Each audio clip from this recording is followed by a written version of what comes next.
تین کیٹیگریز اللہ تعالیٰ نے جنت میں دکھائی ہیں۔ ان الابرار یشربون من کاس کان مزاجھا کافورا، نیک لوگ خود ڈال کے پئیں گے، خود اٹھا کے کھائیں گے۔ یہ ہے بوفے سسٹم، بوفے لگا ہوتا ہے نا، آپے پاؤ تے آپے کھاؤ تے آپے پیو، تو یہ ایک بوفے سسٹم والی جنت ہے کہ جنتی ڈالتے ہیں پیتے ہیں۔ ایک اس سے اوپر وی آئی پی جنت ہے، یسقون فیہا کاسا کان مزاجھا زنجبیلا، کہ وہاں وہ بوفے سسٹم نہیں ہے، وہاں سرونٹ سسٹم ہے، نوکر۔ یہاں تو آپ کے پاس نوکر ہوتے ہی نہیں نا، تو بڑے سے بڑا مالدار بھی بیچارہ آپ پہ ہی موٹر صاف کر رہا ہوندا ہے، آپ پہ ہی میٹ صاف کر رہا ہوندا ہے، آپ پہ ہی پیٹرول پا رہا ہوندا ہے۔ تو کئی سال پرانی بات ہے، ایک نوجوان نے مجھے اپنی گاڑی میں بٹھایا، یہیں تمہارے انگلینڈ، مجھ سے کہنے لگا مولانا یہ 2.5 لاکھ پاؤنڈ کی گاڑی ہے۔ میں نے کہا اس کے میٹ کون دھوتا ہے؟ کہا ہم خود ہی دھوتے ہیں۔ میں کہا ساڑی سزوکی تہاڈے کول چنگی ہے، ساڈا ڈرائیور دھوندا ہے سارے۔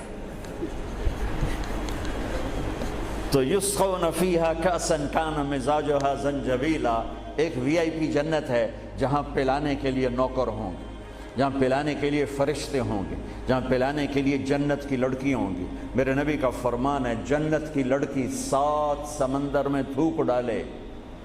میرے کتنے سمندری سفر ہوئے، ہر سفر میں میں یہ حدیث یاد کرتا ہوں تو پاگل ہو جاتا ہوں۔ سمندر 100 سمندر میں جنت کی لڑکی تھوک ڈال دے تو میرے نبی کا فرمان ہے سارے سمندر کا پانی شہد سے زیادہ میٹھا ہو جائے گا۔ لکان ماؤہ احلی من العسل۔ وہ کیا چیز ہے؟ سورج کو انگلی کے فنگر ٹپ دکھا دے تو سورج اللہ کی قسم نظر نہیں آئے گا، جیسے سورج کے سامنے ستارے غائب ہو جاتے ہیں، چہرہ نہیں، صرف فنگر ٹپ کے سامنے سورج غائب ہو جائے گا تو اس کا چہرہ کیسا ہوگا، اس کا ہاتھ کیسا ہوگا؟ بِأَيِّ بَنَانٍ تُعَاطِيهِ۔ میرے نبی کا فرمان، کن ہاتھوں سے تمہیں پیش کرے گی جام کہ اس کی انگلی کا ایک فنگر ٹپ سورج کو دکھا دو، سورج نظر نہ آئے، وہ پیش کرے گی۔ اور اس کے جسم پہ 100 جوڑے ہوتے ہیں، ایک جوڑا نہیں ہوتا، 100، اور ہر جوڑا دوسرے جوڑے میں نظر آتا ہے، اور اس کے جوڑوں کے اس کا جو فراق ہوتا ہے، اس کا جو لہنگا ہوتا ہے، وہ 3 میل کے دائرے میں گھوم رہا ہوتا ہے، 3 میل کے دائرے میں۔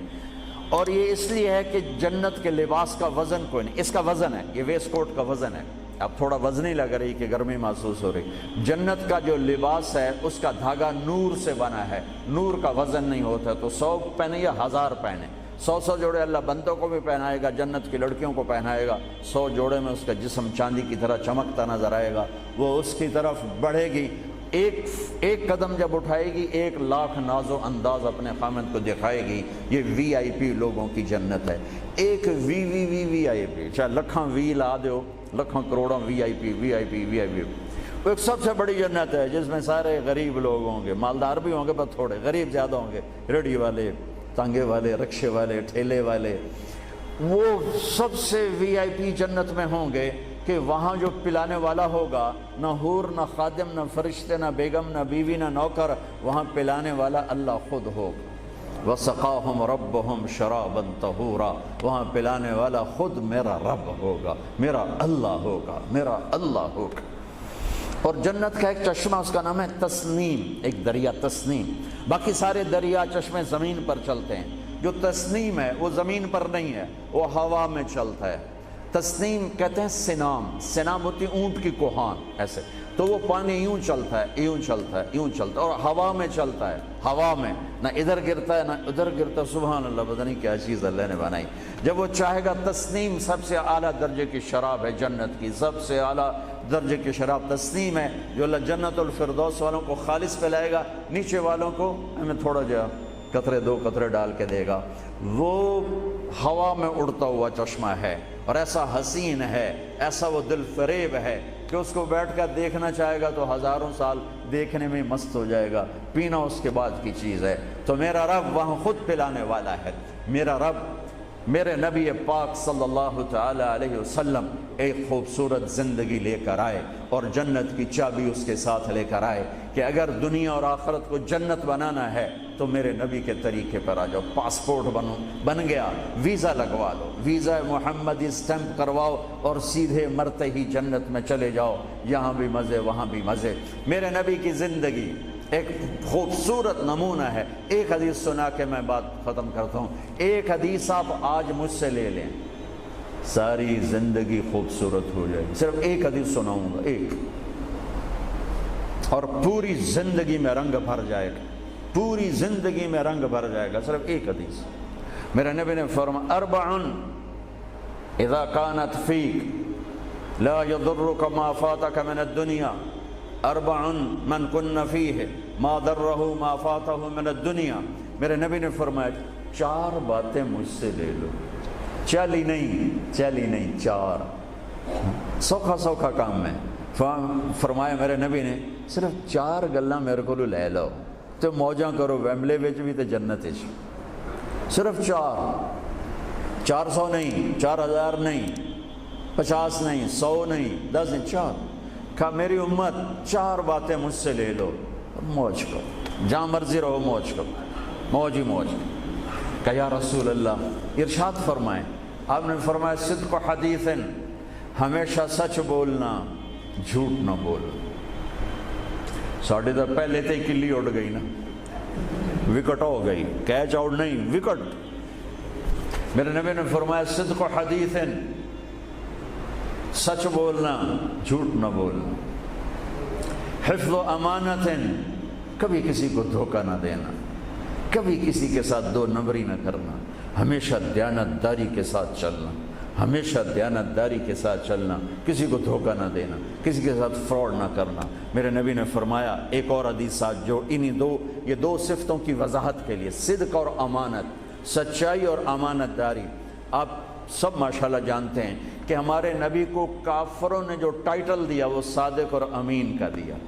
اگر آپ مجھ سے سوال کریں اسلام کو 2 لفظوں میں سمجھاؤ تو میرے پاس جو 2 لفظ ہیں وہ علماء نے بتائے ہیں، سچائی اور امانت داری، دیانتداری. آپ مجھ سے پوچھو سارے کفر کو 2 لفظوں میں بتاؤ، سارے کفر کو 2 لفظوں میں، تو میرے پاس 2 لفظ ہیں جو علماء نے بتائے ہیں، جھوٹ اور فراڈ، جھوٹ اور دھوکے بازی. جھوٹ اور دھوکے بازی ساری دنیا کا کفر اس میں جمع ہے، اور سچائی اور امانت داری ساری دنیا کا اسلام اس میں جمع ہے. میرے نبی نے فرمایا میرا امتی ہر گناہ کر سکتا ہے، 2 کبھی نہیں کرے گا، 2 کبھی نہیں کرے گا. ایک جھوٹ کبھی نہیں بولے گا، ایک دھوکہ کبھی نہیں دے گا. لیکن میں درد سے کہتا ہوں مسلمان نام ہی جھوٹے کا پڑ کے، اور فراڈیائی مسلمان ہے، اور جھوٹائی مسلمان ہے. جو غیر مسلم ہے اسے جھوٹ سے نفرت ہے. ہم کلمہ پڑھنے والے رج کے ٹکا کے جھوٹ بولتے ہیں، ٹکا کے دھوکہ دیتے ہیں. جب موت ہے ہی نہیں، جب موت کے بعد کوئی پوچھنے والا نہیں ہے، تو میرے نبی نے فرمایا 4 باتیں بتا کے جا رہا ہوں. آپ نے فرمایا میں وہی 4 باتیں اپنے نبی کی بتا کے جا رہا ہوں. سچائی، امانت داری، جھوٹ نہیں بولنا، دھوکہ نہیں دینا. تیسری بات حسن و خلیقت، اپنے اخلاق اچھے رکھو، اپنے اخلاق اچھے رکھو. معاف کرنا بھی سیکھو، معافی مانگنا بھی سیکھو، درگزر کرنا بھی سیکھو، اور جھکنا بھی سیکھو. سخاوت سیکھو، محبت سیکھو، دلداری سیکھو، تواضع سیکھو، عاجزی سیکھو، خدمت سیکھو. لوگوں کے سامنے بچھنا، جھک جانا سیکھو. اکڑنے والے ٹوٹ جاتے ہیں، بچھنے والے کامیاب ہو جاتے ہیں. جس شاخ پہ پھل ہوتا ہے وہ نیچے جھک جاتی، جو شاخ خالی ہوتی ہے وہ اوپر کھڑی ہوتی. تو تیسری بات فرمائی اخلاق ٹھیک کرو. سارے اخلاق کا ایک جملہ بتا دیتا ہوں، سارے اخلاق کا ایک جملہ بتا دیتا ہوں. میرے نبی کا فرمان احسن الی من اساء الیک، جو تمہارے ساتھ برا سلوک کرے تم اس کے ساتھ اچھا کرو. ایک جملہ. برے کے ساتھ برا بننا یہ کون سی بڑی بات ہے؟ جو تمہیں پوچھتا نہیں اس سے پوچھو، جو تمہیں دیتا نہیں اس سے دو، جو تمہیں بد دعا دیتا ہے اس سے دعا دو، جو تمہاری غیبت کرتا ہے تم اس کو دعا دو، جو تمہاری برائی کرے تم اس کی تعریف کرو. پھر دیکھو اللہ کا غیبی نظام کیسے آپ کو ہوا میں اٹھاتا ہے اور اڑاتا ہے. تو تیسری بات میرے نبی نے فرمائی اخلاق اچھے کر لو. چوتھی بات میرے نبی نے فرمائی، چوتھی بات آخری بات، عفت فی طعمت، عفت فی طعمت، جہاں مرضی رہو رزق حلال کماؤ، حلال روٹی کماؤ، حرام نہ کماؤ، حلال کماؤ، حرام نہ کماؤ. کہ رزق حلال ایسی دولت ہے میرے نبی کی مجلس میں ایک صحابی بیٹھے تھے، سعد بن معاذ۔ آپ کی نظر ان کے ہاتھوں پر پڑی تو وہ بڑے سخت جیسے مزدوروں کے ہاتھ ہوتے ہیں، لوہے کی طرح۔ تو آپ نے ان سے پوچھا، سعد یہ تیرے ہاتھوں کو کیا ہوا ہے؟ کہ یا رسول اللہ میں بچوں کے لیے روٹی کماتا ہوں اور اس کے لیے دہاڑی کرتا ہوں، مزدوری کرتا ہوں، تو اس سے میرے ہاتھ سخت ہو گئے ہیں، تو آپ مجھے دیکھو۔ آپ نے ان کا ہاتھ پکڑا اور ایسے بوسہ لیا سب کے سامنے اور فرمایا بچوں کو حلال کھلاتے ہوئے، حلال حلال، شراب بیچ کے نہیں، جوا چلا کے نہیں، بچوں کو حلال کھلاتے ہوئے جو ہاتھ ایسے ہو جاتا ہے اس پر دوزخ کی آگ حرام ہو جاتی ہے۔ ایک حدیث بھائیو لے لو، میں لے لوں، میں بولنے والا بھی محتاج ہوں، آپ لے لیں، آپ سننے والے بھی محتاج ہیں۔ اللہ کی قسم دنیا بھی ہماری بن جائے گی، آخرت بھی بن جائے گی۔ تبلیغ کا کام ان خوبصورت صفات کو سیکھنے کی محنت ہے۔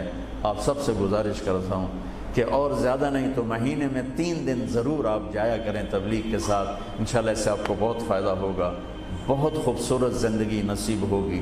اور آخری بات یہ کہتا ہوں، اگر آپ کسی سے لڑے ہوئے ہیں تو اٹھ کے صلح کر لیجیے۔ اچھے 4 باتوں میں ایک بات ہے اچھے اخلاق، اور اچھے اخلاق والا کسی سے لڑ کے بیٹھ نہیں جاتا، اس سے راضی ہو جاتا ہے، اس کو راضی کر لیتا ہے۔ اگر آپ جہاں انسان رہتے ہیں وہاں جھگڑے بھی ہوتے ہیں، کسی سے آپ ناراض ہیں تو معافی مانگ لینا، معاف کر دینا، تو اللہ آپ کے پچھلے سارے گناہ معاف کر دے۔ اور میاں بیوی آپس میں لڑے ہوئے ہوں اور وہ آپس میں صلح کر لیں تو یہ صلح اللہ کو اتنی پسند ہے کہ اللہ دونوں میاں بیوی کے پچھلی زندگی کے سارے گناہ معاف کر دیتے۔ تو بھائیو محبت سے رہو، پیار سے رہو، اپنے نبی کی زندگی کو سیکھتے سیکھتے چلو، انشاءاللہ دنیا بھی ہماری ہے، آخرت بھی ہماری ہے۔ السلام علیکم۔